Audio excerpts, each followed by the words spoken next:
Good day, we are Group 33 and these are my group members. Our group will presenting Netflix business prospect. Netflix was founded in 1997 as a DVD rental service in the United States and is now a leading global streaming platform as of 2026. This slide shows Netflix revenue trend. From 2019 to 22, revenue growth slowed down.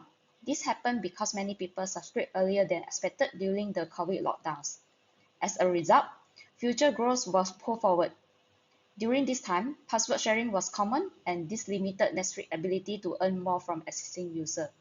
From 2023 to 25, revenue growth accelerated. Netflix introduced lower price and ad-supported brands to attract more price-sensitive customers. Netflix also took steps to stop password sharing, turning non-paying users into subscribers. From here, we can see that Netflix has the ability to adapt to market changes and also prepare for a long-term revenue growth. Now, I will explain how Netflix subscriber changed over time.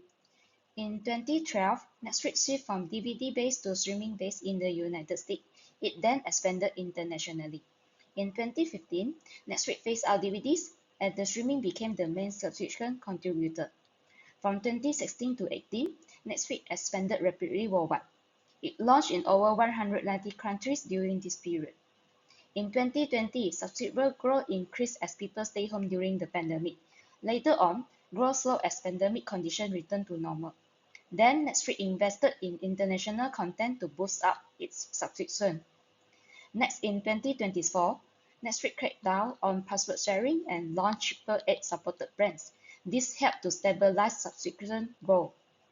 By 2025, Netflix stopped reporting subscriber number. It disclosed having about 325 million paid members and shift its focus to revenue-oriented.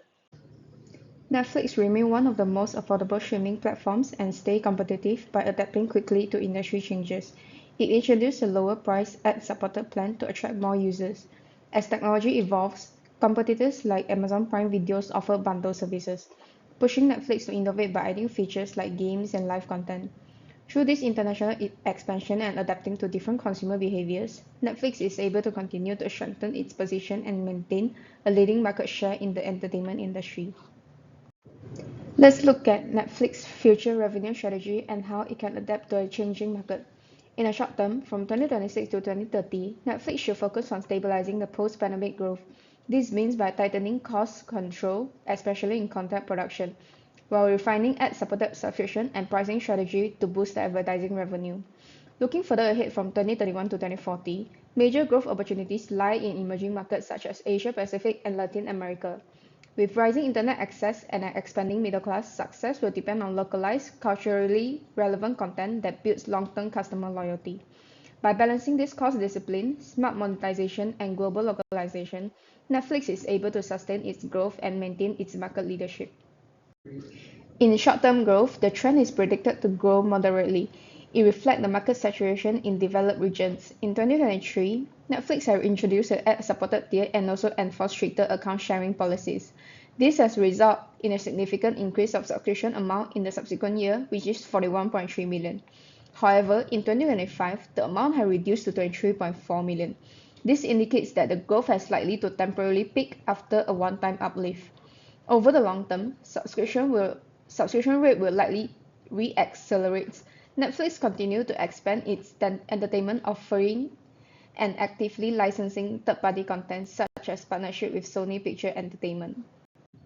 The industry concentration is expected to remain high in the short to medium term due to high entry barriers like content costs and also global scale. Netflix, Amazon Prime Videos, and Disney Plus are likely to remain the dominant players with only marginal shift in the market share. Price competition will also continue, particularly through the tier and ad-supported plans, which appeal to price-sensitive consumers while improving platform margins. Netflix already leads in ad-supported subscribers and user engagement, accounting for a significant share in total TV viewing time, especially in the US.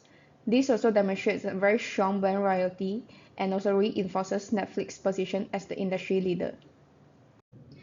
In short, Netflix business performance is highly effective due to its variety of subscription plans. Also, The company has spread globally, making itself famous in every nook and corner of the world. The company competes in many fronts other than pricing. It innovates constantly by investing in the production of high quality and higher content so that its customers feel the money spent on the subscription is well worth. The short-term growth of the company is expected to be slow, but the company's long-term growth is going to be high. This is because in order to meet its customer need, it is expected that Netflix will increase the utilization of ad-based tier subscription plan, and also they will venture into new markets like gaming or live content. Therefore, to remain competitive in the video streaming market, the company has to constantly review the demands of all the subscribers. And that is all from our group. Thank you.